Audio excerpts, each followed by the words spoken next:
So this video has a bit of a morbid title. To get straight into it, when I was younger I got hit by a car. I was physically fine, I just had some bruises, but if the car had been going just the slightest bit slower, or I was moving across the road a slightly bit faster, I would probably be dead because the car would have just hit me straight on, and they were going quite fast. So I'm incredibly lucky to be alive.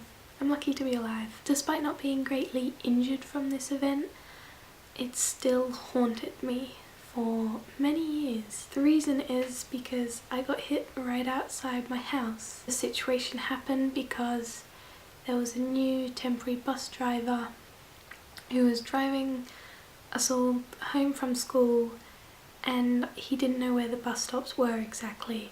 So as soon as I got up ready to get off at my predetermined stop, he stopped the bus. As a kid I was like, oh my god, I'm getting dropped off right outside my house, this is amazing. Because usually the bus stop is a bit further up the road and I have to walk back down to my house. Not a big walk at all, but as a kid I was so excited. I was like, oh, this is great. But there's a reason there's no bus stop outside my house, and that's because it's kind of a bit of a dangerous place to get out of a car. I got out the bus, I couldn't see the cars coming from behind the bus and I couldn't hear anything, and there was nothing coming the other way, so I thought it's clear, and I ran across the road as a kid, running home, so excited. Bam! It's haunted me because I got hit right outside my house, and my mum was waiting for me to come home from school, and she saw the whole thing happen. She saw her little daughter get hit by a car right outside her home, and unfortunately I can empathise way too well, and just the thought of seeing your child get hit by a car is just it's horrible. It's just horrible. So anyway, last year I used this event and the haunt of it to create a soundscape. It was for a project, for an assessment in one of the subjects I was doing at film school. Now, I'm not good with sound, but I tried my best in the whole editing thing and was able to somewhat express the traumatic event through a soundscape. When we presented it in class, we then had to explain it, and I remember explaining it to the class and teacher, and I was on the verge of crying, and I'm sure people could have heard that edge on my voice. In the end I got really good marks, which surprised me so much because it was my least favourite subject and I thought I was no good at it. My point is, since I've made that soundscape, I've no longer had that haunt from the event.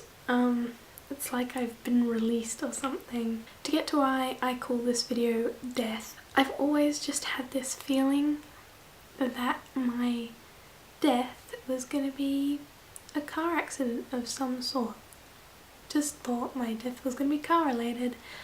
I've always had that feeling in it. I know it's weird to kind of, like, I knew, like it was like a certain thing. I knew I was going to die from a car accident. But since I've talked to my friend about it and she pointed out that I probably felt that because of the trauma I'd had when I was younger, as soon as she said that, I don't know, it was like this weight had lifted, and it was just like, it was like my conscience had been cleared or something. I just no longer had this weight inside me knowing my death. That's not to say my death won't involve cars, but I no longer have that definite feeling, and so now I don't know how I'm gonna die, is basically all I'm saying.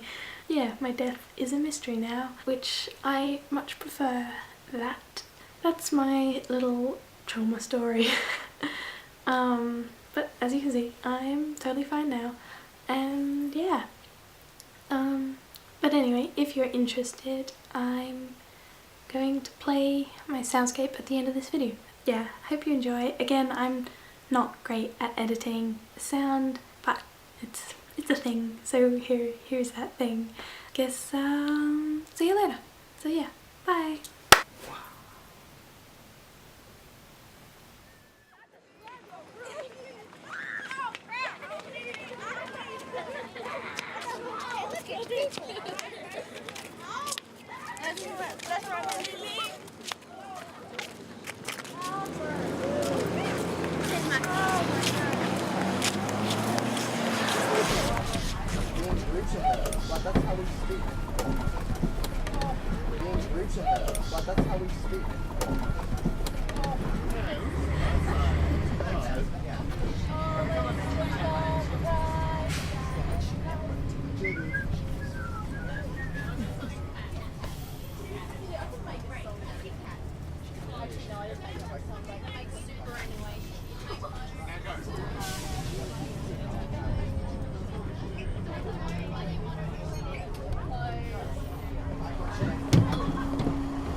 fine. I'm fine. I'm fine.